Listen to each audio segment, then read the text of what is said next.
Good morning, Asean. Fresh up your world, your thought, your idea with us every Monday to Friday from 7:30 to 8 a.m. I'm Nirasha Saklamia. And I'm Wina Jungprasit. It's Monday, the 29th of July. So, Nirasha, the ruling Cambodian People's Party has claimed that it won its election in the Sunday election yesterday, where it has won 68 out of the 123 assembly seats. And the spokesman for the CNP, Kua Khan Harit, said that the opposition Cambodian National Rescue Party won 55 seats, gaining heavily on the 29 it held on the outgoing parliament. The opposition party was reserving its projections of the size of its gains pending on the release of more figures. But even the 55 seats conceded by the ruling party represented a stunning upsurge in fortune for the CNRP, which has predicted extensive vote rigging. Opposition leader Sam Rainsy, who returned to Cambodia this month from years in self-imposed exile, said in a statement that it was a historic day, but urged his supporters to maintain calm and wait for official results to be released. Provisional results from the official National Election Committee were being announced Sunday night on state television, but only by individual polling stations, making it impossible to get an immediate overview of the count. It was not clear when final official tallies would be announced. If the results stand as the ruling party projected, it would be a huge boost for the much beleaguered opposition, giving it a strong platform for future growth. However, a simple majority is sufficient for most legislative business, ensuring that CPP can continue to administer the country much as it wishes, though with increased sensitivity from public opinion. The CPP has an overwhelming majority of local administration posts as well. Rainsy had said Saturday that while his party could not expect victory with the deck stacked against it, the election would represent a break with the past and a chance to work for truly free and fair elections. Hun Sen has been in power for 28 years and says he has no intention of stepping down soon. His authoritarian rule has given him a stranglehold over state bureaucracy that makes challenges to his authority difficult to mount. Critics alleged that the process was heavily rigged anyway. Rainsy's party and non-partisan groups charged that the ruling party used the machinery of government and security forces in an unfair manner to reward or pressure voters. Now let's update the situation in Thailand as yesterday the Thai naval vessels joined the efforts to stop hundreds of barrels of oil leaking from a pipeline leak in the Gulf of Thailand reaching the kingdom beaches. Roughly about 50,000 liters of crude oil spilled into the sea yesterday, and about 20 kilometers or 12 miles off the coast of the eastern province of Rayong, according to an operator of PTT Global Chemical. The company, part of the state-owned giant PTT, say that 10 ships were involved in an urgent cleanup and it was confident of containing the leak. The aerial photos taken earlier on Sunday morning show that the area of the spill was reduced. The company said in a statement estimating that up to about 20,000 liters had been cleaned up. At the same time, there were fears about the effect of the chemicals used to disperse the crude oil. Puchong Sarit Sadi Shaikon, director of the government's Marine and Coastal Resource Conservation Center in Rayong, say that there are still concerns about the chemical being used, even though it is clear that the oil leak will not reach the beaches or coral. Another PTT subsidiary was involved in a huge oil spill off northwestern Australia in 2009, and that was the country's worst ever offshore drilling accident. The slick from the Montara oil field spread as far as Indonesian waters, and environmentalists said it grew to almost 90,000 square kilometers. And an Australian government inquiry blamed widespread and systematic shortcoming at the oil company for the spill. Thailand is eager to wrap up a free trade agreement with the European Union after the bloc began pursuing bilateral deals with many major markets. The EU has paid a lot of attention to free trade talks with many countries, including China, the US, Japan, Canada, and ASEAN. If Thailand finalizes the FTA with the EU, the country would benefit from open trade earlier than other countries. Piramon Pao, the Director General of the Trade Negotiations Department, said last week. Thailand has to continue its dialogue with the EU, she said. The second round will be held in Bangkok in September. If a pact is clinched with the EU, many exports from Thailand will have a brighter future, such as automobiles, electronic devices, and service businesses. The sooner Thailand can seal an FTA with the EU, the sooner Thailand can ensure that the shipments would continue to grow amid the tapering of trade growth of the common market and its plan to cut tax privileges for many goods next year. The EU will reduce tax breaks for many products under its revision of the Generalized System of Preferences on January 1st, 2015. The EU has recently discussed promoting trade and investment with China. The two markets will lower trade barriers and increase the two-way investment. The EU also called on China to liberalize its finance and telecommunications industries. The EU has agreed on a negotiation framework with the US for a transatlantic trade and investment partnership by emphasizing three key issues.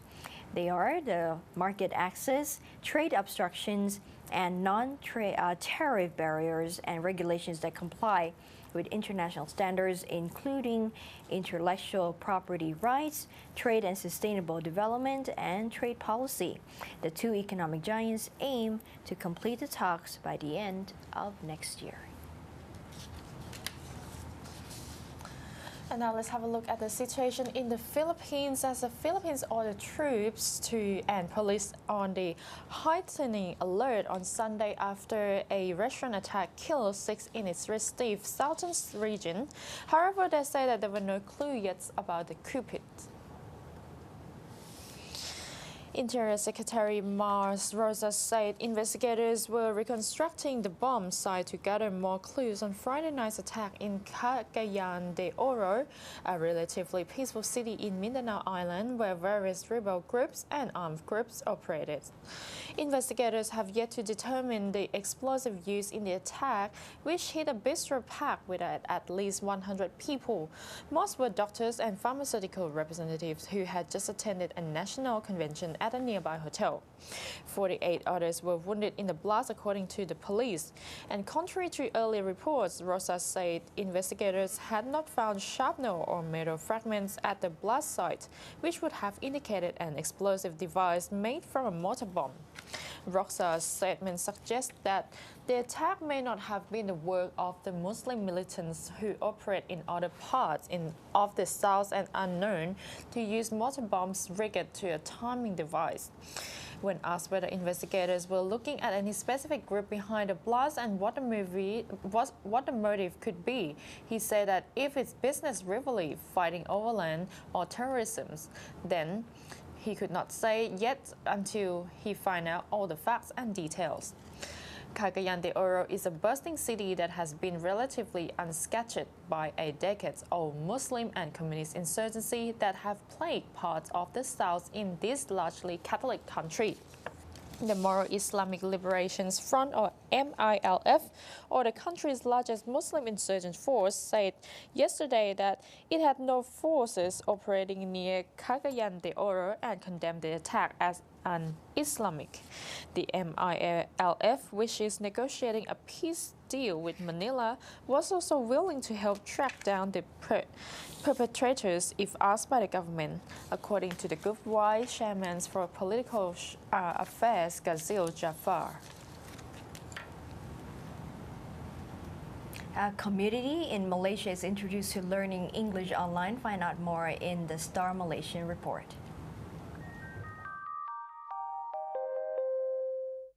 About 40 residents of Pangsapuri Anggang in Puchong are learning English through an online program carried out by a group of experienced English tutors from Prima English New Zealand. The project is a brainchild of Special Innovation Unit, UNIC, an agency under the Prime Minister's office headed by Executive Vice President Steve Maskell.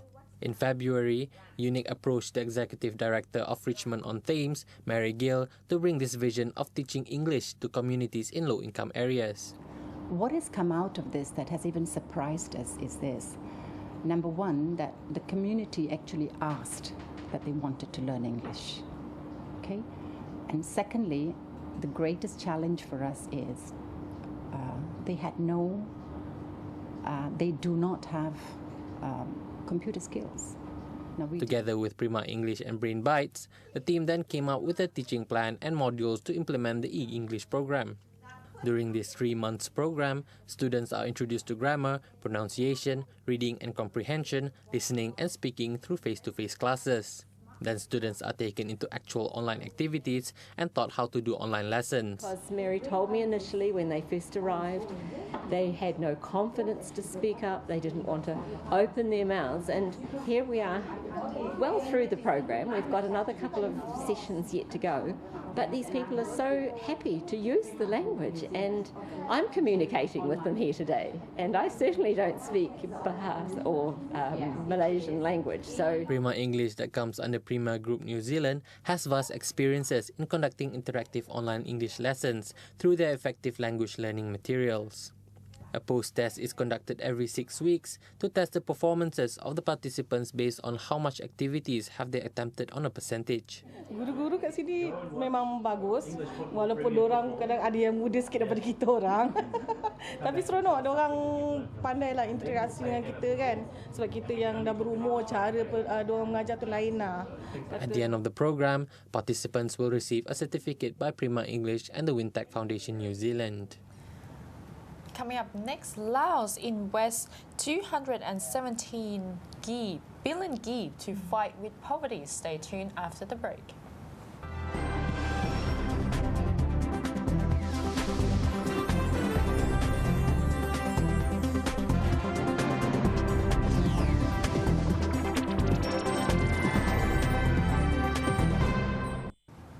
The Laos National Assembly has approved on Friday 217 billion kip for the rural development and poverty alleviation by the next fiscal year. Parliament approved the funds at the 5th ordinary session of its 7th legislature, which closed on Friday when it adopted the next fiscal year's socio-economic development and budget plans. The approved funds will add fuel to the government's efforts to reduce the proportion of poverty-stricken families in Laos from an estimated 14.8% in 2013 to less than 12% of the total as planned by the end of next year, and downward to less than 10% by 2015. The Parliament asked the government to increase its budget to finance a scheme directed at the rural development and poverty alleviation in a bid to achieve Millennium Development Goals by 2015.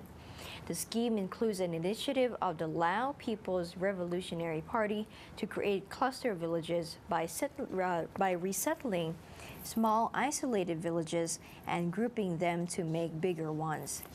Such an initiative will help to ease the government's workload in introducing development projects and infrastructure facilities to the bigger communities after finding out how difficult it was to introduce development projects to each small isolated village, notably those located in mountainous areas.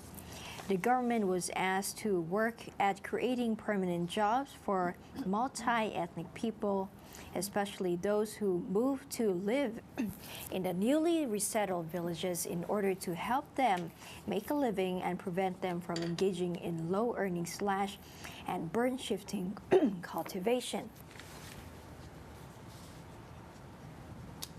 And according to an Indonesian officials, the Indonesian government is currently revising a regulations that would enable foreigners to own property in Indonesia. The regulations named Government's Regulations number 441/1996 on residential property ownership by foreigners, as of now only enables a non-national to occupy a building or land for 25 years. Deputy for Area Development at the Public Housing Ministry Agus Sumagiato said that this decision on the draft bill will have to wait for approval from the House of Representatives and the Coordinating Economic Ministry. To acquire property of ownership rights, however, according to Agus, foreigners will have to comply with tough requirements. For example, they would have to own a business in Indonesia, and should they want to sell their property, they would only be allowed to sell it to the government. The government expects the bill to boost economic growth when the ASEAN single market is implemented in 2015. Agus added that the kind of property that could be owned by foreigners, according to the draft bill, would be premium housing with a maximum of 50 to 60 years occupancy. The draft bill, however, has the potential of breaking law number 5/1960 on agrarian issues, and therefore Agus said that the government would let the National Land Agency, or BPN, and the House handle the matter, as the two institutions were currently revising the law.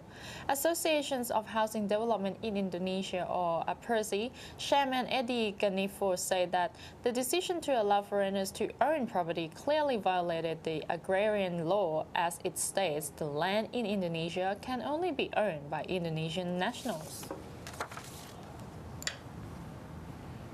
In the next special report, sailors flock from around the world to Phuket to compete in a race. Take a look. The Pearl of the Andaman once again welcomed sailors from around the world to join one of the best regattas in Asia, as they believe that Thailand's Phuket Island is the best place for sailing during this time of the year. In July every year, when the consistent good winds come back to the east coast of Phuket Island, is now the time for the Asia's world-class regatta, Cape Phanwa Phuket Race Week 2013, presented by Mount Geram, that brings together sailors from every corner of the world.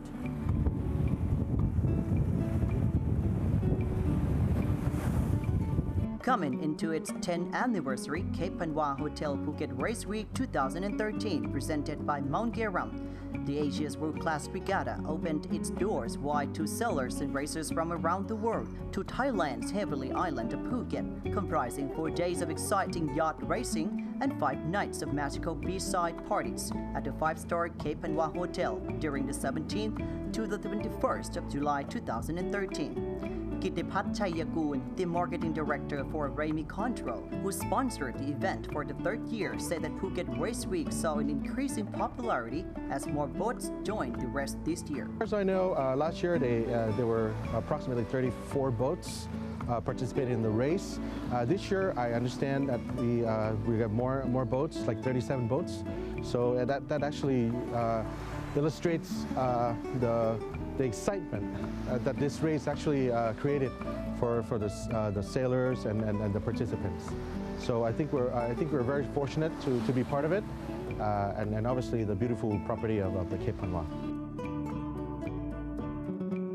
Traveling a long way from Australia, experienced sailor Peter Wilcox, who joined Phuket Race Week for the first time, said that he decided to be part of the event because of its professionally organized racing and unique evening activities. I just find that they're incredibly well run. The professionalism, both on the water in particular, and that the laudits have to go to Simon for doing that, but also the what would we call it? The evening activities are just unbelievable. We don't have that same sort of camaraderie when we do a regatta in Australia like it's done here. No expense is spared, and Australians, when they come here, they're just blown away. World Thai sailor Trirak Mantong, who has joined many regattas, said that sailing is a challenging sport that teaches sailors how to concentrate on the control over their boats and unites team members. It is also an excellent tool to make friends with other teams, she said. Apart from supports from the Tourism Authority of Thailand and the Sports Authority of Thailand, Phuket Race Week is sponsored by Mount Geram as a presenting sponsor, who initiated the world-class regatta Mount Geram Braid Cap, the symbol of accomplishment in the sailing community. Well, Braid Cap, it symbols the achievement and it's if you're sailors and if you're involved in the sailing communities, this is it. This is like the trophy of your achievement. As Braid Cap is has always been part of sailing communities for the past for many years, and With this red cap, it's a token of your success. Each red cap actually symbolizes each of the events.